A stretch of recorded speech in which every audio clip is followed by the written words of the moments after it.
Frustration. Is it really a bad thing, or is it the foundation of your greater success? This is Arthur Carmazzi, best-selling author and currently ranked as one of the world's top 10 thought leaders in organizational culture and leadership, and welcome to Where's Your Brain? So today we're talking about frustration. So we are always trying to do something. It's like, wow, I know I can do it. And you've got this whole anticipation, which of course, as we know, in the neuroscience element of brain stuff and brain performance, okay, anticipation, or the feeling of anticipation, comes from dopamine. So, okay, whenever you know you're trying to do something and you're trying to do it over and over and over again. I mean, for example, you know, you've got like a child, and this child is going, "Mommy, Mommy, I want a cake! Mommy, Mommy, I want a cake! Mommy, Mommy, I want a cake!"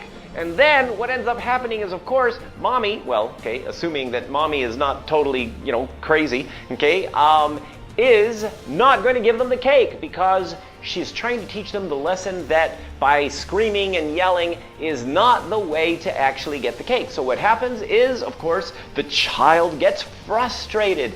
And then, of course, because they're getting all frustrated and everything else, okay, they know that that the same behavior over and over and over again does not get them the result. So the question is, when does optimism become insanity? Because when we consistently do the same thing over and over and over again and try to get the result that we're not getting, well, obviously we get frustrated, and frustration creates the opportunity to change our direction.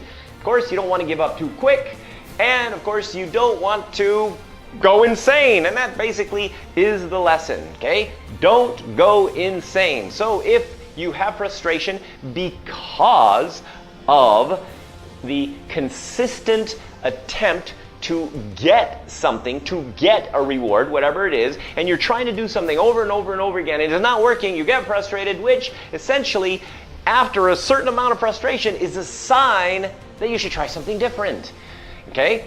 That is, of course, lesson number one. Now, lesson number two. Sometimes we get frustrated because, well, I don't fit in. Like sometimes, you know, you're in this class and the professor is giving you like all of this amazing, incredible knowledge that nobody understands. But you think, oh, I'm in this room with all these smart people, and so I better try to fit in and try to figure out, and you're all frustrated because you can't really understand what's going on because you need to fit in. And of course, this creates frustration. And of course, frustration comes from comparison. It comes from comparison to other people. Like, why does he get a Ferrari and I only get the BMW? You know, sometimes, you know, you get this BMW and you're really excited. It's like, wow, I got my BMW. And then you're driving down the road and the guy with the Ferrari pulls up next to you, and suddenly your BMW isn't as nice anymore. Okay, go figure. Why? Okay, when you were started it was like exciting, but then the moment you start to compare, there is frustration. Oh, I gotta get that Ferrari. Okay, and so this also happens when we compare our process of achieving things. When you know that this is the right way to do things and this is the right way to do things, okay, and the other person is like, no, you gotta go that way in order to do things. Okay, you're comparing. Is like, what is this person talking about? There's just no way, okay? And so you start kind of getting frustrated. So, of course, what is the lesson here? Become aware of different people's perspectives, okay? So understand their ambiguity relief process so that you can more or less not get frustrated because you are aware of what's going on. And, of course, now, the next way to get frustrated is, well, I am not appreciated. How many times have you heard this? I did everything for them, and this is what I get? I mean, besides all of the Korean soap operas, okay? But, I mean, think about it, okay? You have this thing, it's like, wow, you know, I want to be able to, you know, feel appreciated. I want to feel appreciated by my work. I want to feel appreciated by the person that I'm connecting with and everything else. You know, and sometimes, you know, we just feel frustrated because we are not getting what we think we deserve from those people. And so what is essentially the thing that we're trying to get here? We're trying to get some oxytocin. I mean, give me some more drugs. I mean, that's all it's all about.